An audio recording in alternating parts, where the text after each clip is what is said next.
So there's a lot of talk about this £138 million purchase by an Indian billionaire. In the subprime market as well, this is giving a lot of confidence that the housing scare in the United Kingdom is over. Now, a lot of estate agents are saying that this just proves that high interest rates doesn't affect prime property. And we will go into that thesis a little bit more later. We can often make the assumption that when the rich and famous engage in certain activities, they possess superior information given their wealth and status. So when the affluent or those in the limelight do something, it tends to reverberate throughout society, affecting the current episteme or the current paradigm, or in the simplest terms, the current way of thinking. So one way to visualize sentiment and the current way of thinking is to look on Google Trends. So for our example, let's look at the word recession, and we'll do it for worldwide.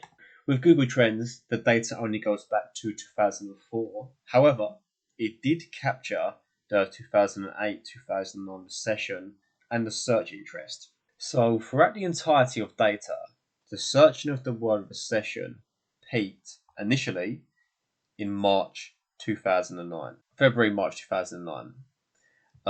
Since then, we had a massive scare again in March 2020, of course, and similar levels in June 2022. So judging by this chart, I think it's fair to say that maximum fear in the market was around the February-March period. And if we go on Land Registry, you will notice that the February-March period wasn't too far off the bottom of the market. So I think it's fair to say that maximum fear was in the market around this period initially.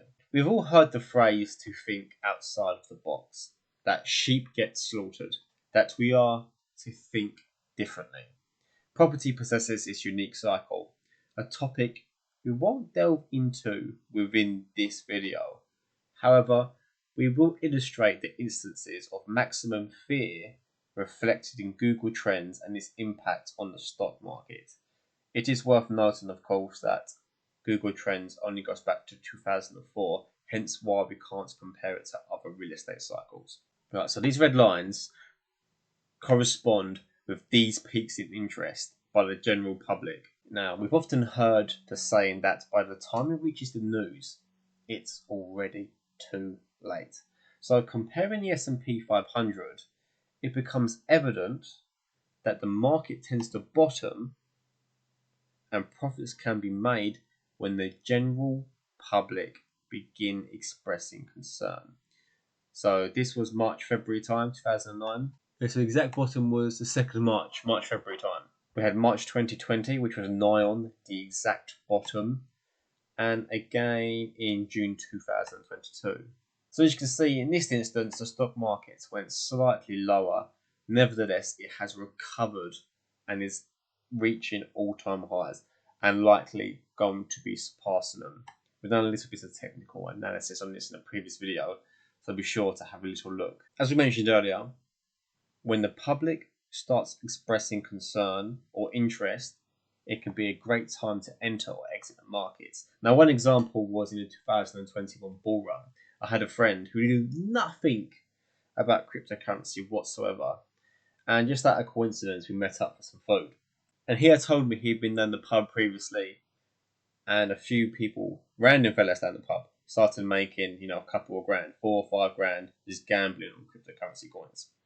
Now, this would have been a good time for me to start exiting the market, purely because these people that have no understanding whatsoever regarding the subject are making money from it. And the same is with housing and property, obviously taking this video full circle. When you start hearing, say, your hairdresser or the dustbin, the postman, start speaking about property, or they're getting into property, or property is widespread across social media on TikTok, Instagram, all these social media platforms, it's the new thing. That's the time to be scared and start getting out. And vice versa, when everybody is panicking, saying the recession is here, everything's going to drop lower, as the famous investor Warren Buffett once said, be greedy when others are fearful, and be fearful when others are greedy. Because it's important to note that these markets are driven not by fundamentals, but by human emotion and psychology. The current paradigm, or the current way of thinking, is for a soft landing. So if we go to Google Trends again, wow, this one's worldwide, so I'm not sure this is the best reading. We'll go over to the United Kingdom after this. The soft landing paradigm is apparent in the minds of the public. This is the highest reading ever seen. If we go to the United Kingdom quickly, it might be a bit better, more reasonable, more accurate. If we take the United Kingdom as example, the soft landing searches are at similar levels to the 2006 period, and we all know what 2008 was famous for. So if the masses are focused on it and hoping for it, it is unlikely to materialize. So to illustrate this point further, let's talk about Elon Musk and Dogecoin. For those that are unaware, Dogecoin is a meme cryptocurrency which used to hold up well against Bitcoin in the times before stablecoins. So it's like the original stablecoin. What's important is that there was widespread certainty that Dogecoin was expected to hit $1. Elon Musk, a notable supporter of the meme coin, pledged to shill or promote the coin on Saturday Night Live, aiming to propel it to the moon or, at the very least, reach the speculative $1 mark ingrained in the minds of crypto enthusiasts. It almost seemed inevitable that it would hit $1. After all, Elon Musk, arguably the most famous person globally, was backing it. With his support and the attention he would attract, success seemed as guaranteed as it could get. So Elon Musk spoke on Saturday Night Live and mentioned the coin on May 8th, 2021. And can you guess what happened next? Dogecoin went on to fall over 93%. Okay. So you're probably saying to me, you get the point.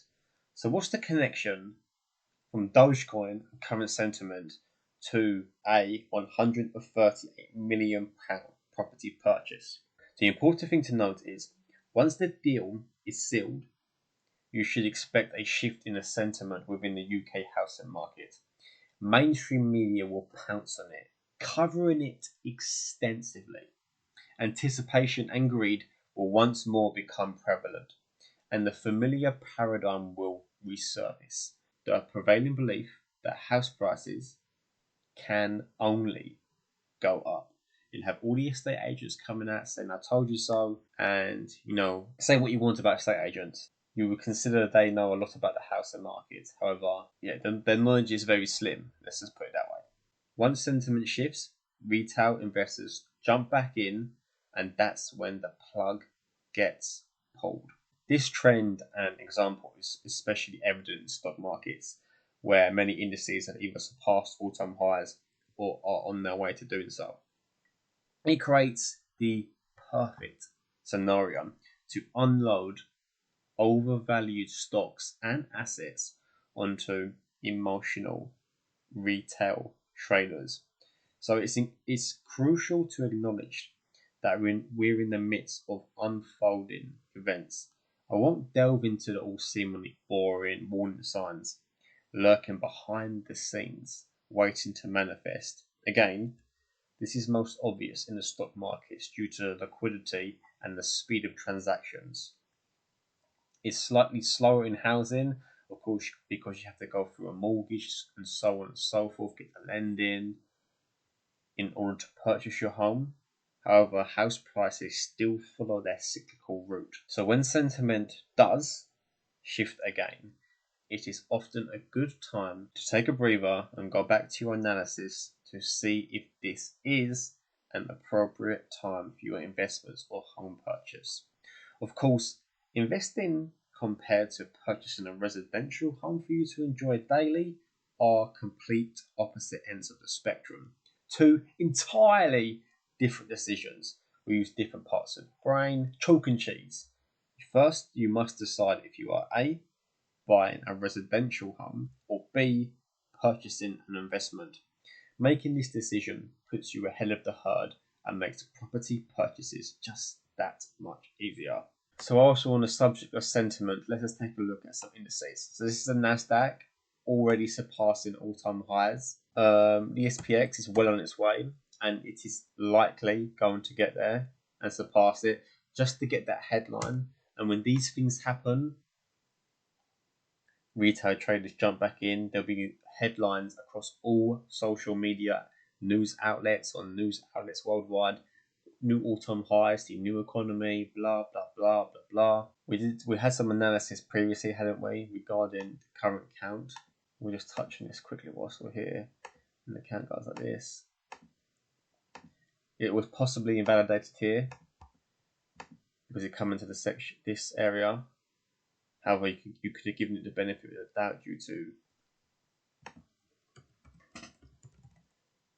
consumer discretionary versus consumer staples was still an uptrend, which is basically luxuries versus necessities. And of course, it broke above the previous resistance level. Dow Transportation Index and the transportation average are diverging from one another. One's making all-time highs, the other one isn't. So they're warning signs as well. And the most important warning sign probably is the fact that it is still inverted when it comes to the yield curve. So this means basically something is wrong with the economy. And once this gets over 1%, that's the time to be really worried. And we'll probably see this around March time if we were to take averages from the Federal Reserve pause and rates. It's typically a 7-month pause. If we are to make a prediction here, we imagine that when the yield curve eventually steepens and breaks 1%, the Federal Reserve will finally cut interest rates. And at that point, the S&P 500, other indices, they will be at all-time highs. Bitcoin, the Bitcoin ETF will likely be approved as well.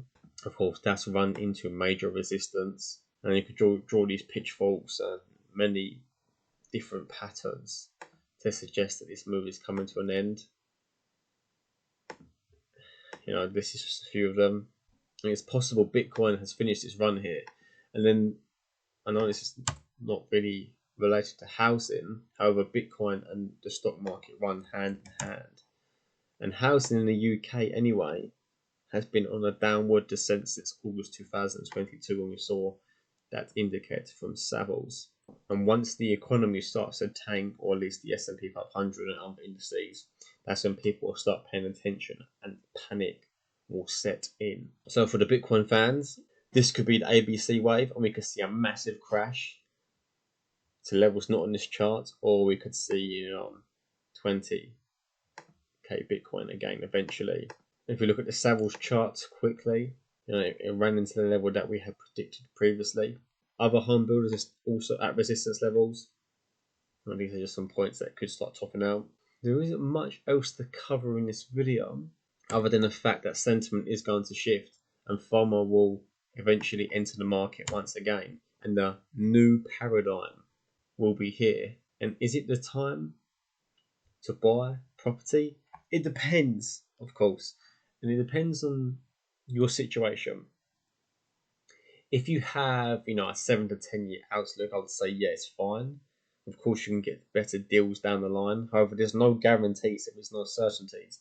You'd have to have a risk assessment to see which is best for you, or speak to a professional. As per investing, you'd have to be adding value to the property to make it worthwhile and to give you that buffer of safety. And I have noted that there are a few areas in the UK worth investing in. However, the acquisition of the properties may take some time. If that's something you are interested in, reach out to us on our website and we can arrange a call at some point to see if this is something that's suitable for you. If you're a first-time buyer or you're concerned for property prices to drop in further, then I would wait. Wait for the Federal Reserve to cut interest rates. Wait for that yield curve to uninvert, and it'll be a much better time to purchase property. I mean, we've already been inverted for what? We've been inverted for nearly 80 weeks. This is a 2-weekly chart. It was 70 weeks in 2006, 2007, the Great Financial Crisis. 50 weeks for the dot-com bust. And the housing crisis before that. Give it the benefit of the doubt, say 80 weeks again. So it's soon. And everything lines up perfectly as well. If you consider S&P 500 is going to take the all-time high, give the world that headline where you see the crash. And the crash would be like something we haven't ever seen before in our lifetimes. The worst one. It's always the worst one. And it is likely that we see a period of sideways action for nearly a decade. Who knows? We would be speculating and have to see price action more towards the time. However, we are close. We are very close. How long we've been inverted for? The S&P 500 is going to take the all-time high. Sentiment's going to shift. Retail traders are going to jump back into the markets. Emotional people jump back into the markets, and that's when the plug gets pulled. So if you have been holding out on purchasing properties or investing in properties, I applaud you. And if you are looking to invest into property or have a residential home that you're looking to buy or sell in central London, be sure to reach out to us on our website. It would be appreciated if you like and subscribe to this video. That's way I know you find this information useful. Also, if you have any recommendations or something you would like me to go into more depth about in the comment section, be sure to put that in the comment section.